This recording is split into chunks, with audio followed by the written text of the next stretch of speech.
Bonjour et bienvenue dans ces 5 minutes d'information. 30,78%, c'est le taux de réussite au bac 2022. Sur 319 800 candidats, ce sont donc 98 400 qui ont été déclarés admis. On note une hausse de 1,54 points par rapport aux résultats du bac 2021. C'est la directrice des examens et concours qui a annoncé hier au micro RTI 1 de Sephora Zegui. Elle a donc annoncé ses résultats. On y reviendra dans le 13h. D'ici là, on va s'intéresser à cet atelier de restitution des travaux de la deuxième phase du projet d'appui à la mise en œuvre de la stratégie nationale d'exportation des travaux qui consistait à trouver le moyen de maximiser le potentiel de l'exportation de la Côte d'Ivoire et accroître la part du marché des exportations. Un projet qui bénéficie de l'appui de l'Union européenne. Espérance Diakale et Dangui Dangui nous en diront plus dans le journal. Restez donc avec nous. Léo Vinovesky était l'ambassadeur d'Israël en Côte d'Ivoire. Après de bons et loyaux services, et sa mission s'est achevée en terre ivoirienne. Mais avant de quitter Abidjan, le compendium des compétences féminines a décidé de l'honorer, honorer l'homme, notamment pour son engagement sans faille en faveur de la promotion du genre. Serge Pacom Didi, Walter Amadou Ouattara. Cérémonie d'hommage à l'honneur de l'ambassadeur d'Israël. Il quitte la Côte d'Ivoire après 3 ans de mission. Dans le cadre des relations bilatérales entre Tel Aviv et Abidjan, Léo Vinovesky aura fortement contribué à rapprocher davantage l'Israël et la Côte d'Ivoire, à promouvoir également l'égalité homme-femme.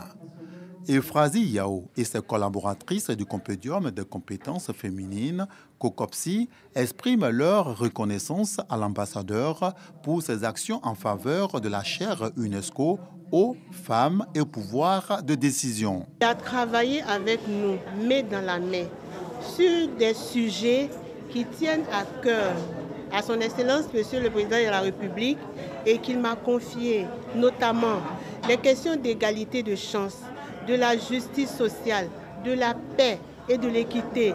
Et nous avons travaillé durant toutes ces années avec passion, engagement.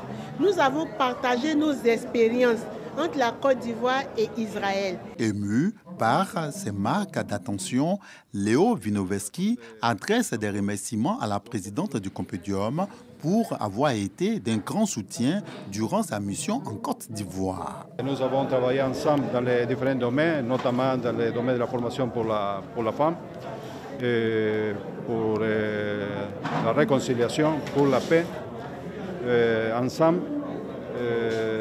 pour les valeurs démocratiques, les mêmes valeurs que nous partageons là en Israël. Plusieurs présents remis à l'ambassadeur, dont un prix spécial COCOPSI de la chaire UNESCO. L'ambassadeur a en retour offert aux alumni du Compendium et de Machav le livre de la présidente du Compendium, Euphrasie Yao, Le secret d'une aventure, celle qu'on n'attendait pas au sommet. Son intention, inciter les bénéficiaires dans leur développement personnel et professionnel.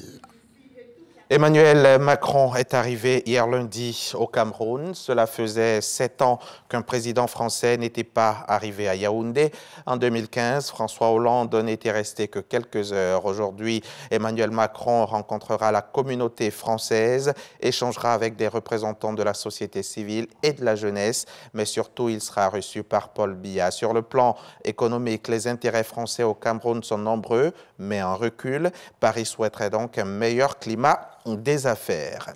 Des bases de la MONUSCO ont été attaquées hier à Goma, dans l'est de la RDC. Des centaines de manifestants ont pris d'assaut notamment 2 sites de la mission des Nations Unies. Ils ont pu pénétrer à l'intérieur et piller du matériel. Plusieurs agents ont d'ailleurs dû être évacués par hélicoptère. La mission onusienne dans le pays depuis 22 ans compte aujourd'hui 14 000 casques bleus, mais les violences dans l'est du pays continuent, entraînant un mécontentement de la population. La commission électorale tunisienne a indiqué hier lundi que la participation au référendum constitutionnel du 25 juillet s'est établie à au moins 27,54% des 9,3 millions d'inscrits, soit 2,46 millions d'électeurs. Des résultats officiels sont attendus dans cette journée de mardi. Selon un sondage à la sortie des urnes, le oui à la nouvelle constitution l'emporterait à une ample majorité de 92 à 93%. Fin de ce flash, rendez-vous au JT, c'est à 13h.